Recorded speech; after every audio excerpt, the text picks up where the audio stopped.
मेघालय के गवर्नर हैं सत्यपाल मलिक। इसके पहले वो गोवा के गवर्नर रह चुके हैं, उसके पहले वो जम्मू एंड कश्मीर के गवर्नर थे जब आर्टिकल 370 रिवोक नहीं हुआ था, एब्रोगेट नहीं हुआ था। उन्होंने आज हरियाणा में कुछ ऐसा बयान दिया है जिसकी वजह से बीजेपी के टॉप लीडर्स की नींद उड़ गई है। उन टॉप लीडर्स की जब मैं बात कर रहा हूं वो है नरेंद्र मोदी और अमित शाह की, चूंकि उन्होंने इन दोनों लीडरों के बारे में ऐसे बयान दिए हैं कि उसको अगर आप कहें कि पॉलिटिकल ट्रेमर्स कॉज कर दिया है। उन्होंने जो बयान दिया है वो फार्म लॉस के बारे में दिया है। उन्होंने कहा है कि किस तरह से वो नरेंद्र मोदी से मिलने गए और किस तरह से नरेंद्र मोदी ने उनके साथ बर्ताव किया, फिर वो अमित शाह के पास गए और कैसे अमित शाह ने उन्होंने नरेंद्र मोदी के बारे में क्या बयान दिया। इन सब मुद्दों पे जो उन्होंने आज लोगों से बात की एक फंक्शन में बात करते हुए, वो वीडियो बड़ी तेजी से वायरल हो रहा है और उसका जाहिर सी बात है कि फायदा कांग्रेस उठा रही है और कांग्रेस के लीडरों ने एक हमला बोल दिया है। ये एक ऐसे वक्त में आ रहा है कि उत्तर प्रदेश का जो चुनाव है, खासकर वैसे तो 5 स्टेट्स में होने वाले हैं, लेकिन उत्तर प्रदेश जहां पे 403 सीट्स हैं और पॉलिटिकल स्टेक जो है बहुत हाई है, वहां पे किसानों का मुद्दा फिर से उठने लगा है। बावजूद इसके कि मोदी गवर्नमेंट ने तीनों कानूनों को वापस ले लिया है, ये मुद्दा अभी भी थमने का नाम नहीं ले रहा है और बीजेपी को अच्छी तरह से पता है कि इस मुद्दे पर उसको इलेक्शन में हार का सामना करना पड़ सकता है। चूंकि अभी जो बाई इलेक्शंस हुए थे हिमाचल प्रदेश में और कई और स्टेट्स में, वहां पे बीजेपी को बहुत कड़ी शिकस्त का सामना करना पड़ा था। और उत्तर प्रदेश में यह मुद्दा क्यों अभी एक्टिव है? चूंकि आज ही राहुल गांधी जो है कांग्रेस के लीडर हैं, उन्होंने फिर से एक हमला बोला है और कहा है कि ये जो 5000 पेज का जो चार्जशीट फाइल हुआ है उसमें लखीमपुर खेरी में जो इंडिया के जूनियर होम मिनिस्टर हैं उनके बेटे ने किस तरह से अपने एसयूवी से 4 किसानों की हत्या कर दी थी, वो अभी भी कैबिनेट में क्यों है, नरेंद्र मोदी की कैबिनेट में क्यों है, ये मुद्दा अभी भी कांग्रेस पार्टी इसको उठा रही है। इसीलिए बीजेपी जो है वो बैकफुट पे है, क्योंकि जब तक इंडिया के जो जूनियर होम मिनिस्टर हैं वो कैबिनेट में बने रहेंगे और उनके खिलाफ एक्शन नहीं होगा, ये मुद्दा गरमाया रहेगा। ऐसे वक्त में सत्यपाल मलिक का जो बयान है वो बीजेपी के खेमे में उसने हलचल मचा दी है। उन्होंने कहा क्या है, पहले तो ये एक वीडियो देखने गया तो मेरी 5 मिनट में लड़ाई हो गई हमसे। वो बहुत घमंड में थे। जब मैंने उन्हें कहा हमारे 500 लोग मर गए, तुम तो कुतियां मरती है तो चिट्ठी भेजते हो, तो उसने कहा मेरे लिए मरे। मैं कहा भाई आपके लिए तो मरे थे, जो आप राजा बने हुए उनकी वजह से। खैर झगड़ा हो गया मेरा। उन्होंने कहा तुम अमित शाह से मिलो। मैं अमित शाह से मिला। जैसा कि आपने देखा कि इस वीडियो में वो क्लियरली कह रहे हैं कि वो प्राइम मिनिस्टर मोदी के पास गए, उन्होंने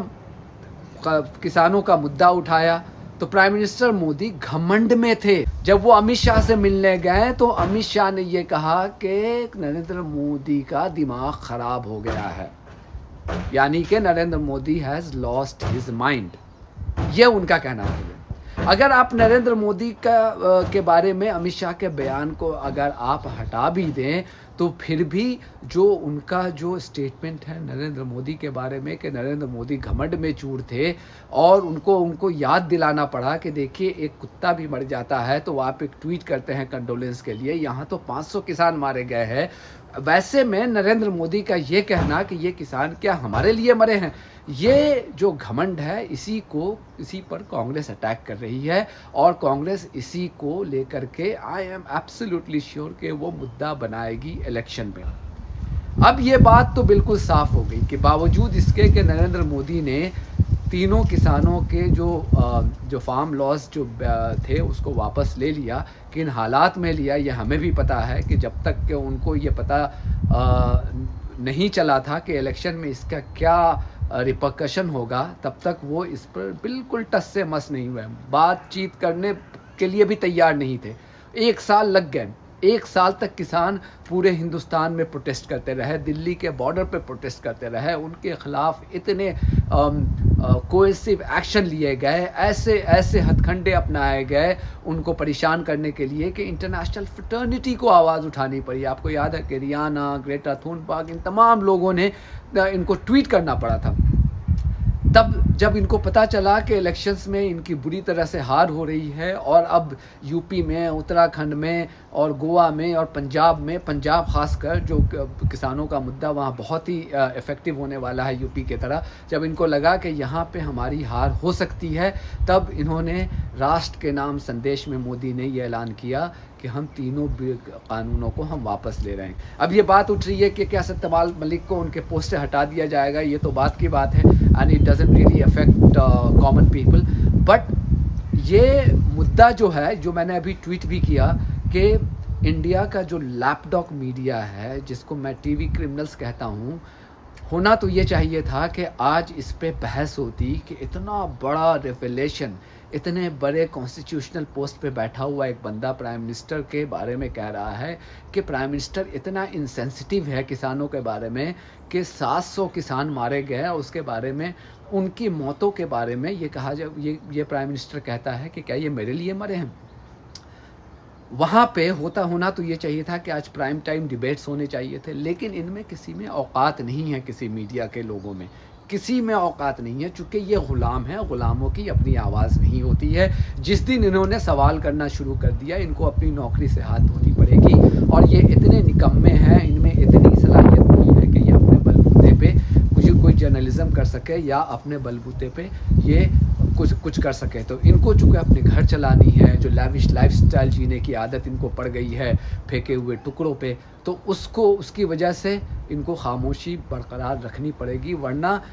किसी भी डेमोक्रेसी में इतना बड़ा रेवलेशन एक प्राइम मिनिस्टर की सेंसिटिविटी के बारे में हो रहा हो और वहाँ पे बिल्कुल खामोशी है, बिल्कुल खामोशी है। मैं सरप्राइज नहीं हूँ, लेकिन ये दिखाता है कि इंडियन डेमोक्रेसी किस दलदल में जाकर के गिर गई है। So anyway, thank you very much, God bless you all, and please please please take care of your self.